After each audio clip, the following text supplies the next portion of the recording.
Je vous rappelle toujours, concernant les offrandes à notre église, vous pouvez faire les offrandes par virement bancaire. Donc, toutes les données de l'église, les données bancaires sont sur la petite feuille que vous avez prise. Donc, ici, en bas, il y a toutes les données bancaires pour faire les offrandes, virement bancaire. Et aussi, dans la description de cette vidéo qui sera mise sur YouTube, vous avez toutes les données bancaires si vous êtes béni par la prédication de la parole faite ici à Friedland. Donc, je vous invite à partager aussi un peu de vos biens pour la croissance et le développement de notre Église. Alors, aujourd'hui, j'aimerais bien vous proposer une nouvelle série de prédications sur l'épître de Jacques. Et on va commencer avec la lecture du chapitre 1, du verset 1 jusqu'au verset 15. Donc, Jacques, chapitre 1, du verset 1 jusqu'au verset 15. La parole de Dieu dit, « Jacques, serviteur de Dieu et du Seigneur Jésus-Christ, aux 12 tribus qui sont dans la dispersion, salut. Mes frères, regardez comme un sujet de joie complète les diverses épreuves auxquelles vous pouvez être exposés, sachant que l'épreuve de votre foi produit la patience. Mais il faut que la patience accomplisse parfaitement son œuvre, afin que vous soyez parfaits et accomplis sans faillir en rien.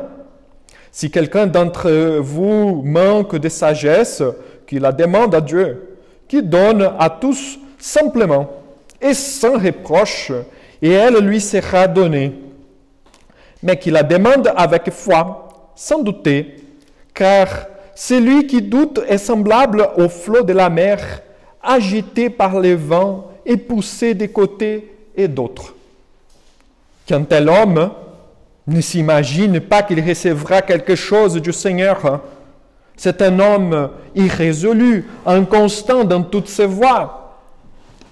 Que les frères de condition humble se glorifient de son élévation, que les riches, au contraire, se glorifient de son humiliation, car il passera comme la fleur de l'herbe.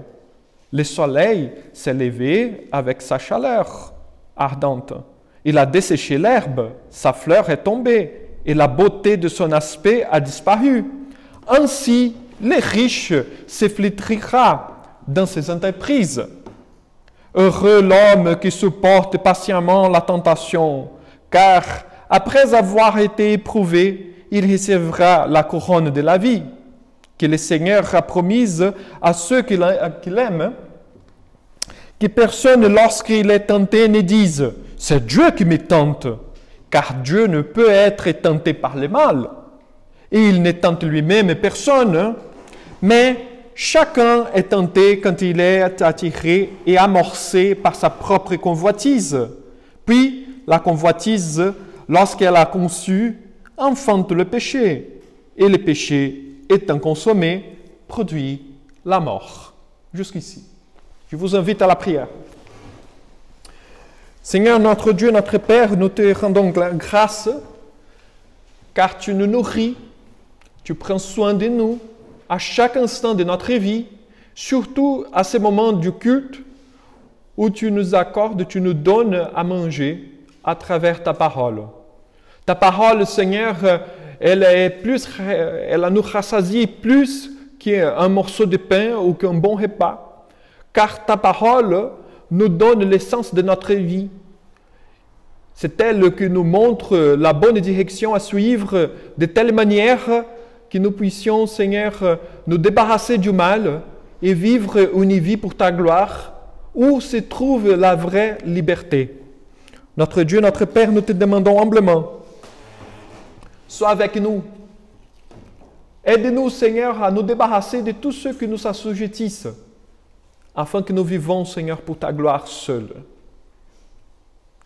Nous te demandons ton Saint-Esprit qui vienne à notre aide, car nous sommes faibles à comprendre ta parole.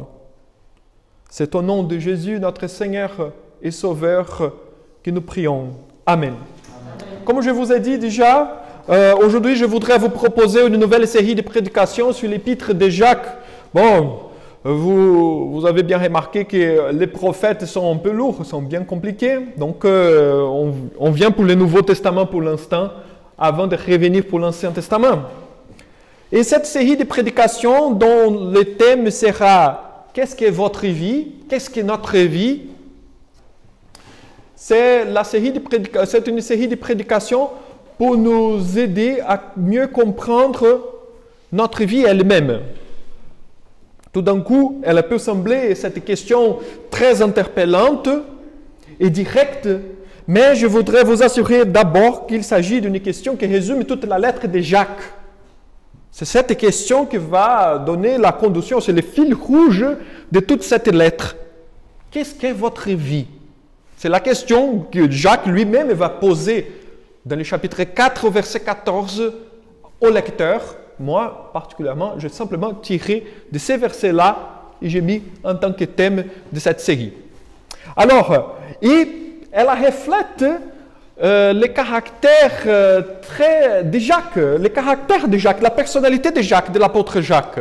Pourquoi? Jacques est quelqu'un de très direct, objectif, pragmatique, car il est un pasteur qui prend soin de ses brebis. Il s'agit d'un pasteur qui est en train d'écrire pour une communauté dispersée et bien éprouvée. Des chrétiens du 1er siècle qui passaient par des moments difficiles.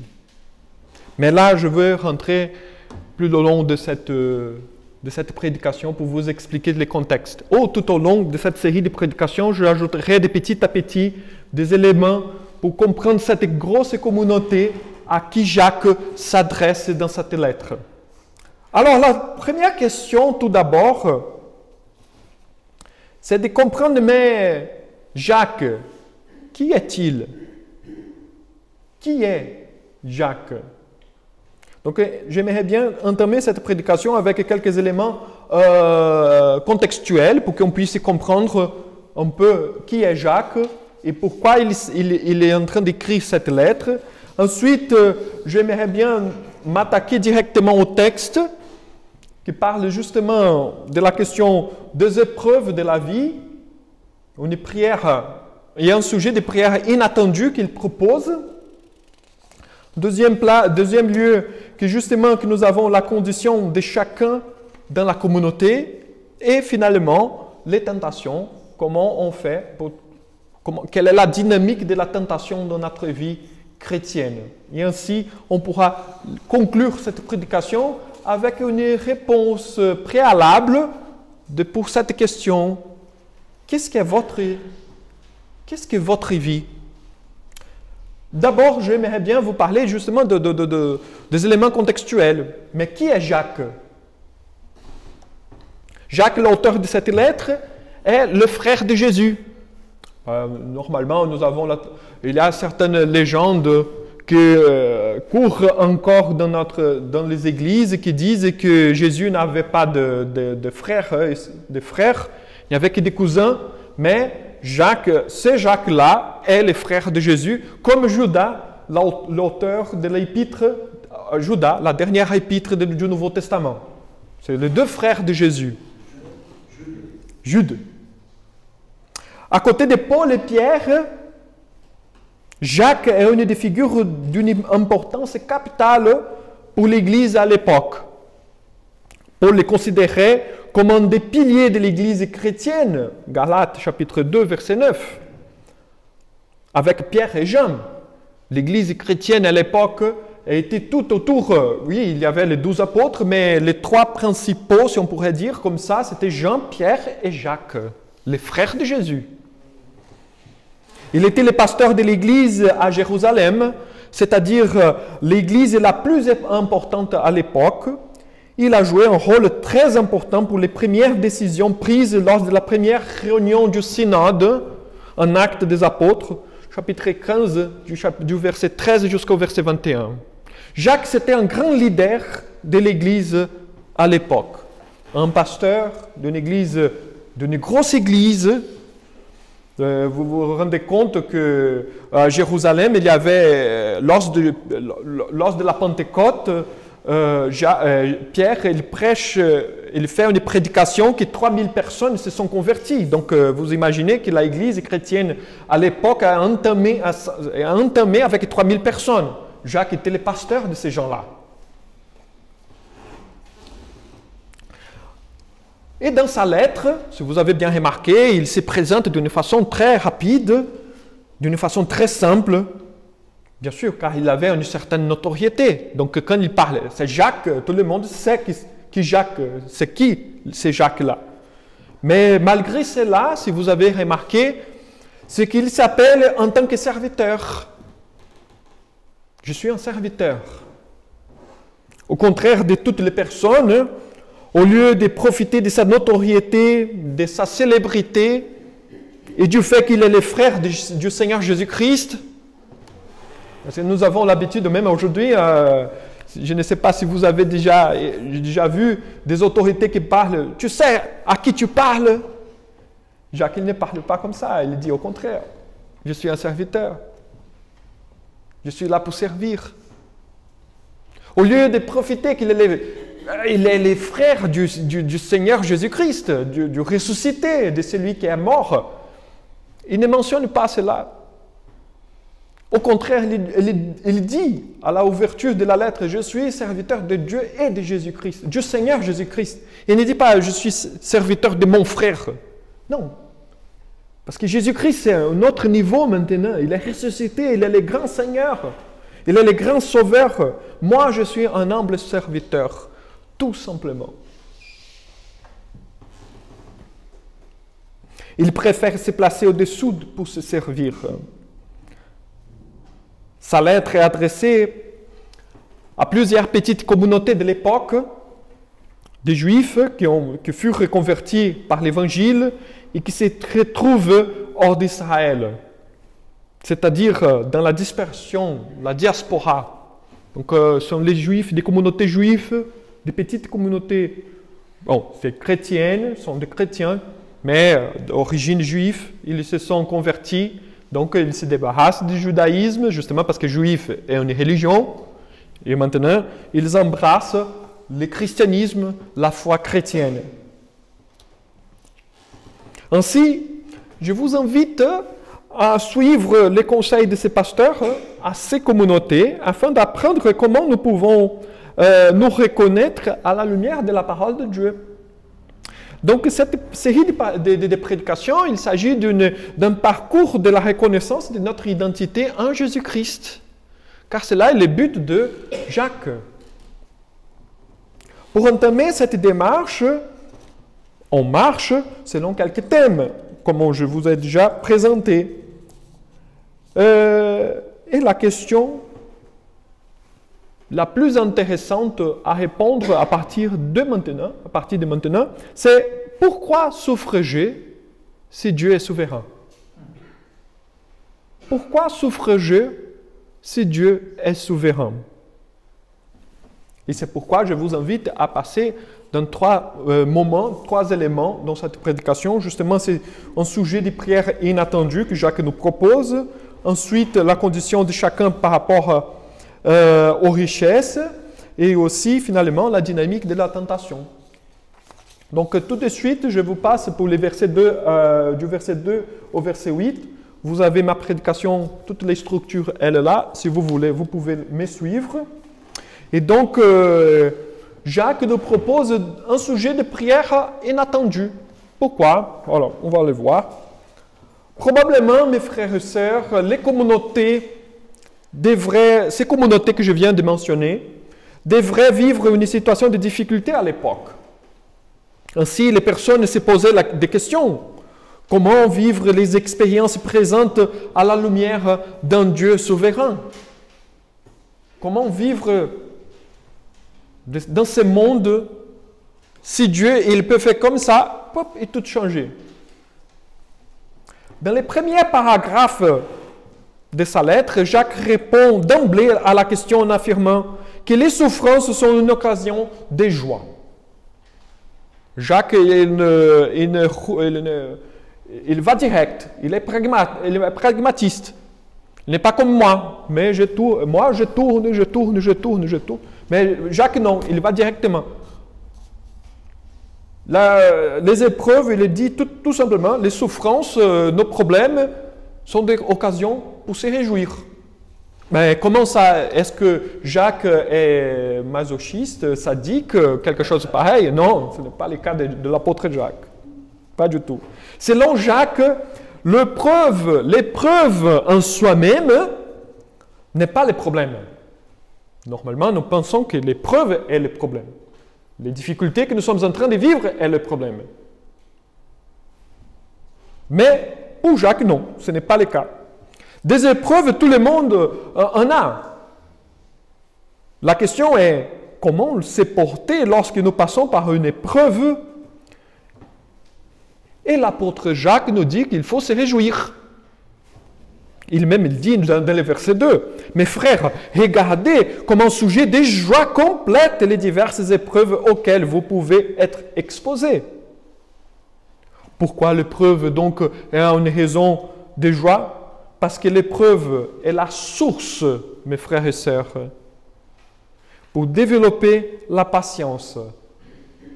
Et la patience fait partie des fruits de l'esprit, comme a dit Paul aux Galates, chapitre 5, verset 22. Donc, pour être patient, il faut être éprouvé. Si tu n'es pas éprouvé, tu n'auras jamais la patience. Et donc, comme la patience est une partie du fruit de l'esprit, Dieu, par les épreuves, te donne l'occasion de fructifier, de porter des fruits. Et ainsi glorifier son nom. Donc, quand vous passez par des problèmes, selon Jacques, c'est parce que Dieu vous donne l'occasion de réjouir, de grandir dans la foi. En outre, par la patience, on atteint le but de notre salut. Ainsi, pour pouvoir persévérer, il faut être éprouvé jusqu'à la fin. Comme dit Paul, pour moissonner ce que l'on a planté. Ne nous lassons pas de faire le bien, comme dit Paul, car nous moissonnerons au temps convenable si nous ne relâchons pas. Donc pour accomplir notre salut, pour accomplir le but par lequel on est là, on était sauvé, il faut passer par les épreuves. Et quand nous passons par les épreuves, nous apprenons ce qu'est la patience. Et en apprenant ce qu'est la patience, nous grandissons dans notre foi et nous glorifions Dieu. Et là, c'est un sujet de joie. Réjouissez-vous. Mes frères et sœurs, je vous dis, c'est une chose que je répète toujours, la force la plus puissante dans ce monde, c'est la personnalité humaine.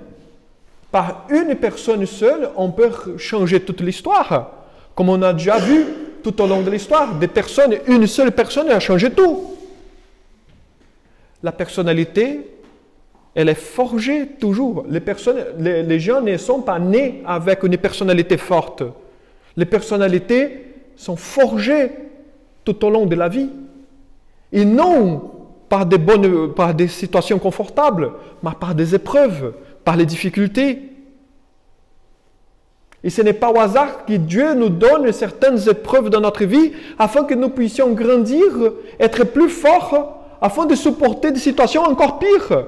Ou aider les uns et les autres qui passent par des moments difficiles, afin que nous soyons des appuis pour les gens. Dieu est en train de nous forger à chaque instant de notre vie. Et Jacques, il est en train de dire, cela est un sujet de joie. Réjouissez-vous lorsque vous passez par des épreuves. Alors, et là est la grande question du texte. Et si nous n'arrivons pas à voir les épreuves comme un sujet de joie, qu'est-ce qu'il faut faire?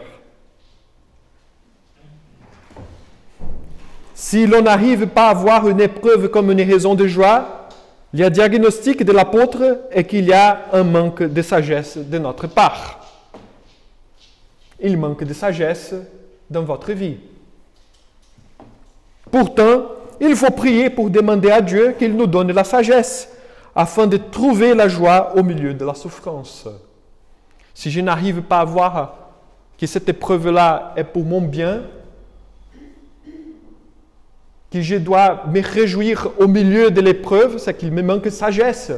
Je ne suis pas assez mûr dans la foi. Qu'est-ce qu'il faut faire? Prier à Dieu et demander de la sagesse. Et Dieu va nous donner cette sagesse. Parce que c'est là la promesse. Ce n'est pas la probabilité. Probablement, Dieu va me donner la sagesse pour comprendre. Non, Dieu va te donner la sagesse. Parce que c'est la promesse. Cependant, cette prière ne doit pas être faite de n'importe quelle façon. Il faut prier avec confiance, car c'est dans les besoins que la prière s'épanouit. Et la réponse divine toujours excède aux prières faites. La prière, mes frères et sœurs, s'épanouit dans la souffrance. Parce que quand nous sommes confortables, on prie de n'importe quelle façon. Mais quand nous sommes coincés dans une situation, on prie à Dieu comme il s'agissait de quelque chose de vie et de mort. Et c'est justement cette confiance qu'on prie parce qu'il n'y a pas d'autre sortie. C'est cette confiance, quand on prie de cette manière, dans cette situation, c'est le contenu, c'est la force, la substance de la prière elle-même. Quand nous prions, nous devons prier, tous les sujets que nous prions, nous devons prier comme il s'agissait de quelque chose de vie et de mort. Une telle confiance, une telle... Nous devons nous débarrasser complètement de nos préjugés, de nos efforts. Comme il s'agissait de quelque chose qu'il n'y a que Dieu qui peut faire.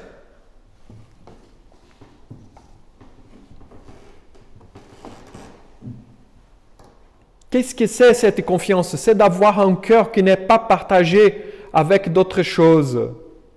Il ne sert à rien de prier et puis chercher par sa propre force procurer les sujets de prière ou d'être partagé entre Dieu et autre chose. Nous avons cette tendance, toujours, mes frères et sœurs. Nous prions à Dieu, on remet entre les mains du Seigneur nos sujets de prière, et après la fin de la prière, on reprend nos sujets de prière pour nous-mêmes, comme s'il s'agissait de nous de faire les choses fonctionner dans cette vie. On prie Dieu, on se confie en Dieu, mais après qu'on a terminé, on se confie à nous-mêmes. Je ne sais pas s'il y a les proverbes en français, mais en portugais, on dit, on allume une bougie à Dieu et une autre au diable. C'est lui qui répond, on fait confiance. Ce n'est pas ce genre de prière de confiance que Dieu veut. Qu'on se confie, on ait confiance en Dieu pleinement. Ainsi, si quelqu'un prie Dieu parce qu'il passe par une épreuve, mais il fait confiance encore en soi-même, ou dans ses richesses, ou dans quelque autre chose de ce monde, sa vie n'est pas mieux qu'un flot de la mer agité par les vents et poussé des côtés et d'autres. Vous voyez l'image que l'apôtre Jacques nous donne? Quelqu'un qui ne fait pas confiance complètement en Dieu, il est poussé comme ci, comme ça. Parce que sa confiance, son point d'ancrage, ce n'est pas le Seigneur, mais c'est la situation. Et comme les situations de la vie changent tout le temps, la personne change tout le temps. Ici, aujourd'hui elle est là, aujourd'hui elle n'est plus là, aujourd'hui il fait comme ça, aujourd'hui il ne fait plus comme ça. La vie ne change pas, la personne reste bloquée, comme je vous ai dit dans la prédication du dimanche dernier.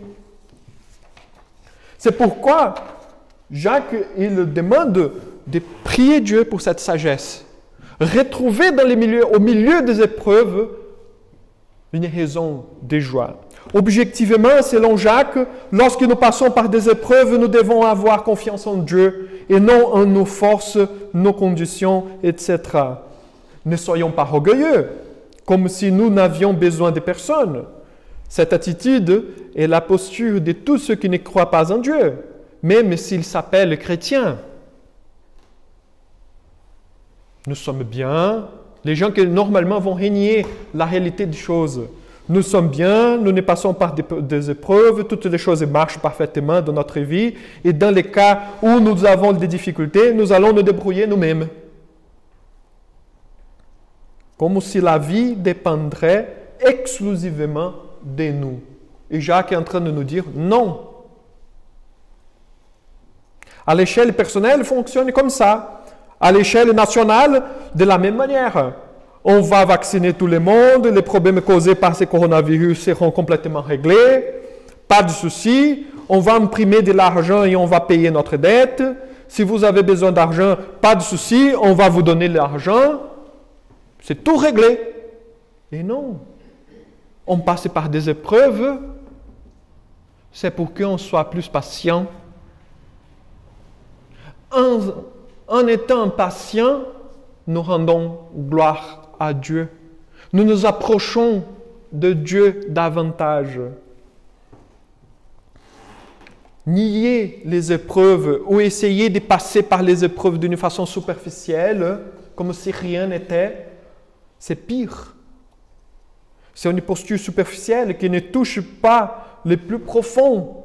Il s'agit de réponses simples pour des questions très complexes. C'est traiter un cancer avec du Doliprane.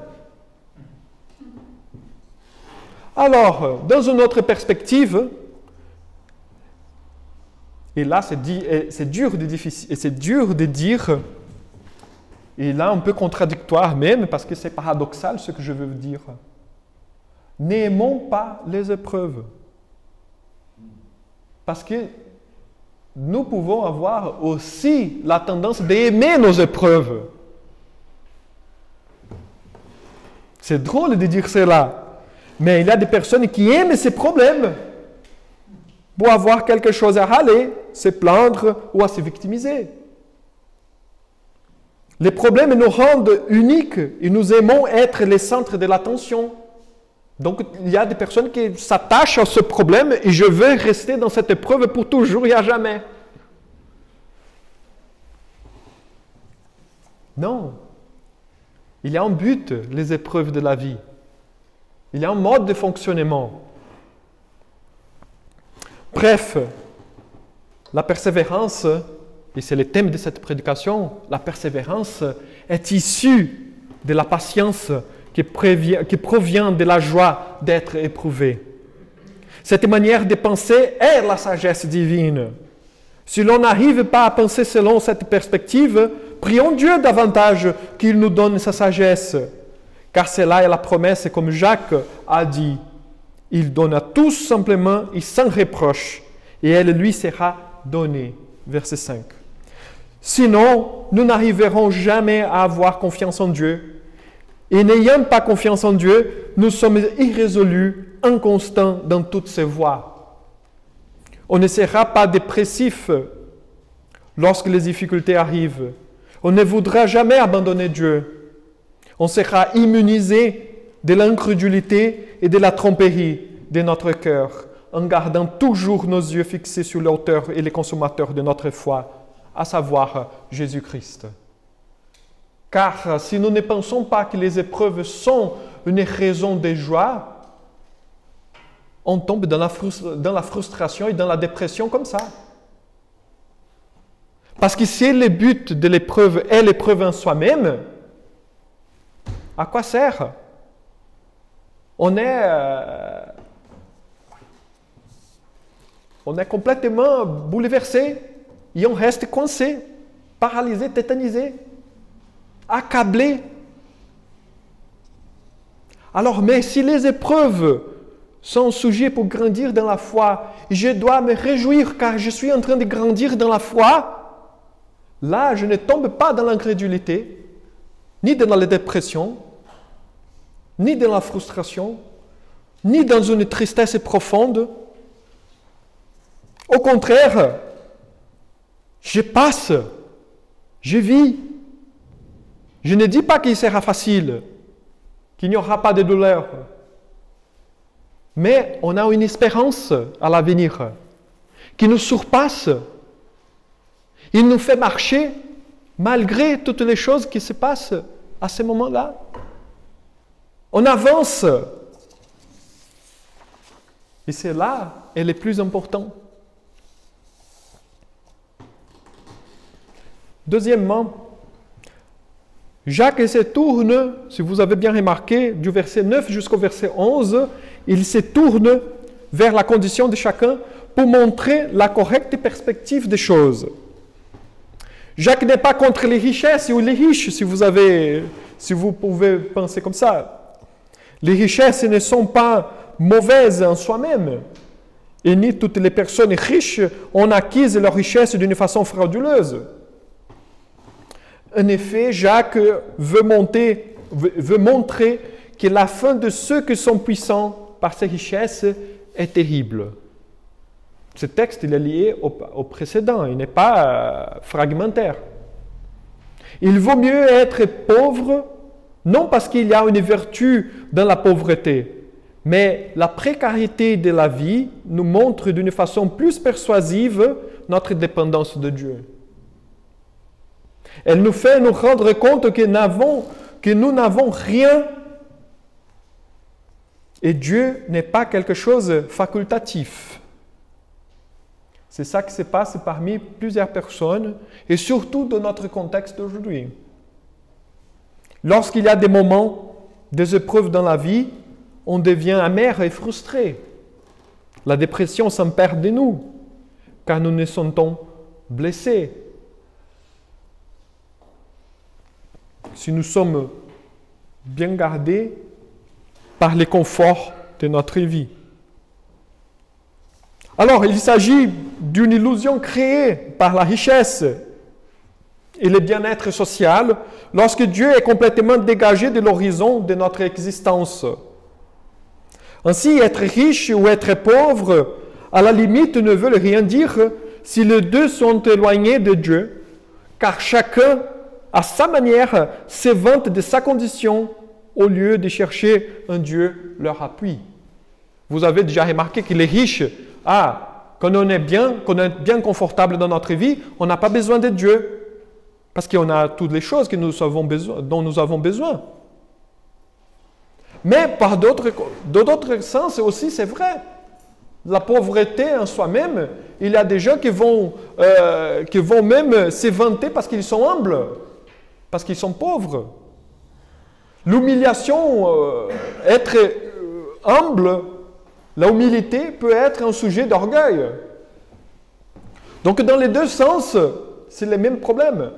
La question est que nous devons reconnaître, malgré notre situation, notre condition de précarité, que nous tous, nous avons besoin de Dieu malgré les conditions. Bien que la condition de richesse et de confort nous entraîne toujours à une tendance de mettre Dieu à côté, car nous avons tout. C'est une fausse illusion. C'est une illusion, une tromperie, et qui se passe maintenant, si vous avez déjà remarqué, dans notre société. Nous avons tout. Nous sommes bien gâtés. Ici, nous sommes bien gâtés. Pourquoi croire en Dieu? Pourquoi aller à l'église? Pourquoi?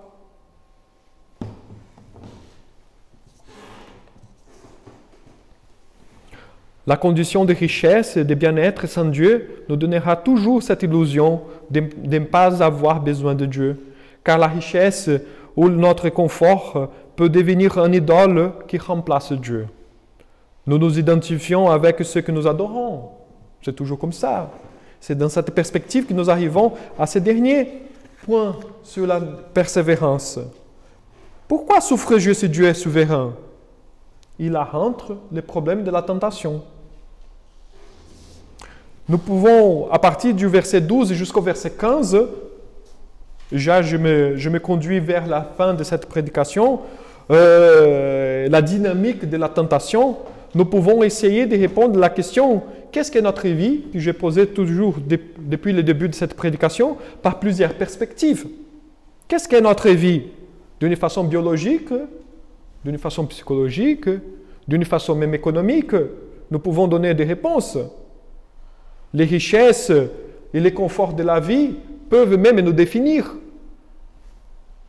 Néanmoins, l'apôtre Jacques, dans sa lettre, préfère le faire d'une perspective très pratique, selon la situation réelle du quotidien. C'est pourquoi il nous invite à considérer la vie comme une lutte morale dont la victoire signifie la promesse d'un caractère solide. C'est verset 12 jusqu'au verset 15. Et aussi, la vie doit être saisie et appréciée comme un don divin et une opportunité. Verset 16 et 18, c'est la prédication de la semaine prochaine. Cette seconde réponse sera le sujet pour la semaine prochaine. Je laisse là à côté, mais je me tourne à cette première réponse. La vie dont la victoire signifie la promesse d'un caractère solide. Jacques, il travaille cette réponse depuis le début de sa lettre. Il perce en profondeur à cet instant, car il parle de la tentation, de quelque chose qui nous arrive au plus intérieur de notre âme. Beaucoup de nos difficultés proviennent du fait que nous sommes tentés et nous nous laissons dominer par nos désirs. C'est ça qu'il est en train de dire. Et là, la profondeur de la chose. Vous vivez beaucoup de choses difficiles, je le sais. Mais est-ce que vous avez déjà remarqué que probablement toutes ces difficultés viennent du fait que vous vous laissez dominer par vos désirs? C'est ça la réflexion de Jacques. Jacques montre que nous ne devons pas imaginer que Dieu est un despote, comme il se réjouissait de trouver des fautes et de les punir pour une raison inconnue. Nous ne devons non plus invoquer des raisons abstraites pour expliquer nos dilemmes moraux, comme le pouvoir du mal de travailler contre nous, comme s'il s'agissait qu'il y avait deux forces, le Dieu d'un côté et le diable de l'autre, qui sont en train de se combattre, les deux sans arrêt, et pauvres, et là les chrétiens, l'humanité est là au milieu qui souffre. Jacques est pragmatiste. Chaque personne est tentée par ses propres mauvais désirs, qui en sont la cause profonde. Désir ici est n'importe quoi, et n'importe quel sentiment qui peuvent s'emparer de nous. On parle normalement de désir et non, on pense aux choses charnelles. Mais désir ici, c'est n'importe quel sentiment qui s'empare de nous, qui nous domine, qui nous accable, qui nous aveugle et qui nous fait nous conduire vers une seule direction. Pourtant, une fois que le désir a obtenu notre consentement, et c'est là le mot-clé, notre consentement, il déclenche une série effrayante de conséquences. Ou comme le dit Jacques dans un langage pittoresque, il donne naissance à une progéniture du mal, à savoir d'abord le péché, qui à son tour produit la mort. Partout. Alors que les conséquences sont inévitables. Le principal moteur et la cause fatale est le consentement humain au mal. Et c'est là le problème. Les désirs nous arrivent à l'intérieur de notre cœur. On est tenté par les choses qui sont autour de nous. On consent à ne pas faire la volonté de Dieu et à faire notre propre volonté. Et quand on donne ce consentement, automatiquement, ça déclenche une série sans arrêt, des convoitises, péchés, et qui va nous faire des conséquences terribles dans notre vie. Par la suite, des tristes résultats s'en suivent. Dieu ne tente pas personne, car la tentation présuppose la chute. Et là est la différence entre tentation et épreuve. Quelle est la différence d'une tentation et une épreuve? Tentation présuppose que tu vas tomber. L'épreuve présuppose que tu vas grandir dans ta foi et que là, tu vas rendre gloire à Dieu.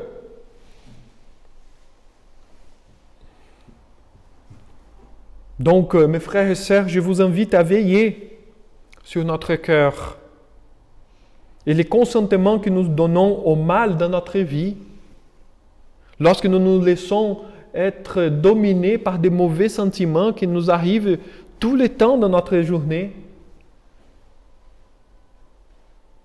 Quand quelqu'un m'agace, ma volonté est justement de lui répondre à la hauteur. Et non. Quand quelqu'un me fait une injustice et je veux me venger à tout prix, ou quand je passe devant quelqu'un qui m'attire mon regard, soit une femme, soit un homme, ne nous laissons pas dominer par nos désirs. Cette volonté que nous avons toujours de raconter une petite mensonge. Vous voyez, il y a des désirs partout de parler d'une façon inconvenable à certaines personnes. Veillons notre cœur. Puis, nous ne pouvons pas nous plaindre si nous vivons des choses mauvaises dans notre vie. Parce que ce qu'on sème, on moissonne. C'est la règle de la vie. C'est pourquoi, mes frères et sœurs, vous voyez que notre situation, elle est compliquée. Et c'est pourquoi nous avons Jésus-Christ qui nous délivre de cette malédiction, de ces cercles vicieux du mal, des consentements au mal, de désirs, des tentations. Jésus-Christ, il est venu justement pour briser ce cercle, cette chaîne de notre vie. Parce que mal, ce n'est pas tuer quelqu'un simplement, mais quand par exemple je n'aime pas mon prochain, je suis en train de le tuer, c'est déjà le mal. Quand je raconte un petit mensonge blanc, comme on dit, c'est déjà le mal qui est en train d'être enfanté au milieu de notre cœur.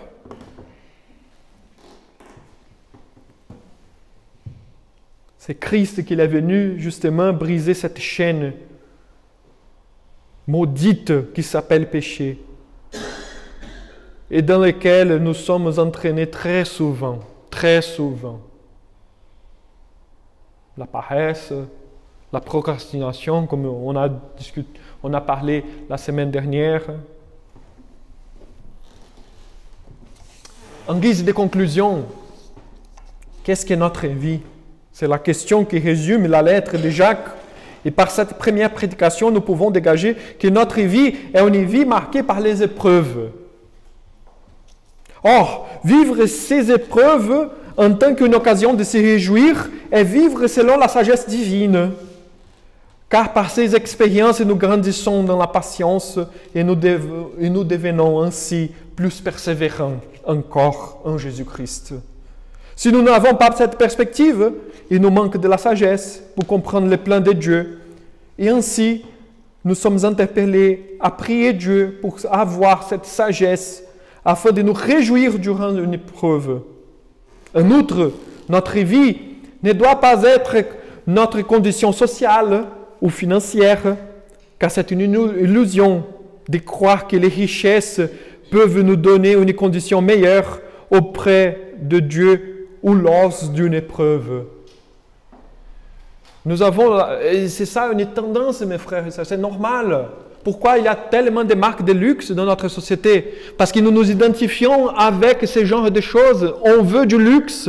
On a le désir par les finances. On a le désir pour avoir plus d'argent. On a le désir pour la richesse.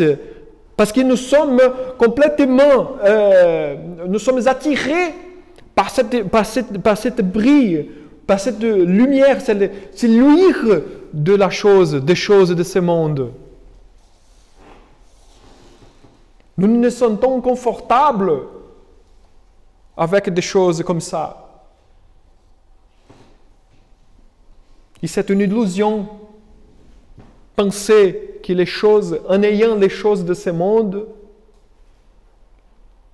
nous serons quelqu'un différent. Que nous soyons meilleurs ou quoi que ce soit. Ainsi, tous, sans exception, nous pouvons être tentés, et en effet, nous le sommes. Néanmoins, nous sommes tentés par notre pire ennemi, à savoir nous-mêmes. Nous parlons beaucoup du diable. Le diable, il est là, en train de rôder contre nous pour nous détruire. Et c'est vrai. Mais le pire ennemi, il dort avec moi-même, avec moi. Il est dans mon lit. Il est avec moi quand je mange. Il est avec moi quand je prends ma douche. Il est avec moi. C'est moi-même. Il est le pire ennemi. Notre pire ennemi. Ainsi, une réponse provisoire à la question thème de notre série de prédications, qu'est-ce qu'est notre vie? Nous pouvons dire d'après Jacques que notre vie est une lutte contre l'indifférence, contre la pensée qu'il serait possible de vivre sans Dieu et dans une vie dominée par les péchés. C'est pourquoi Jacques nous invite tout d'un coup. Repentez-vous de vos péchés et cherchez en Christ la délivrance. Parce qu'il est le seul qui peut briser les cercles vicieux du mal qui est dans notre vie constamment. En plus, profitons des épreuves que nous vivons pour nous réjouir, puisque Dieu est en train de nous façonner pour sa gloire. Et demandons la sagesse divine pour avoir toujours cette joie dans notre cœur. Car ainsi, on sera toujours immunisé de la dépression, de la tristesse profonde, de la frustration. Nous aurons toujours une espérance qui ne peut pas flétrir, une espérance éternelle qui va s'épanouir jusqu'à la fin. Je vous invite à la prière.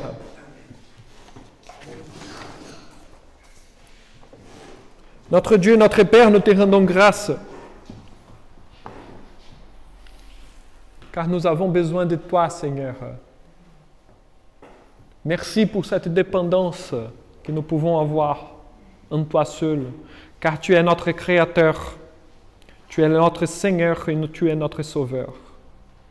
Notre Dieu, notre Père, aide-nous, Seigneur, à vivre les épreuves comme des sujets de joie et d'allégresse.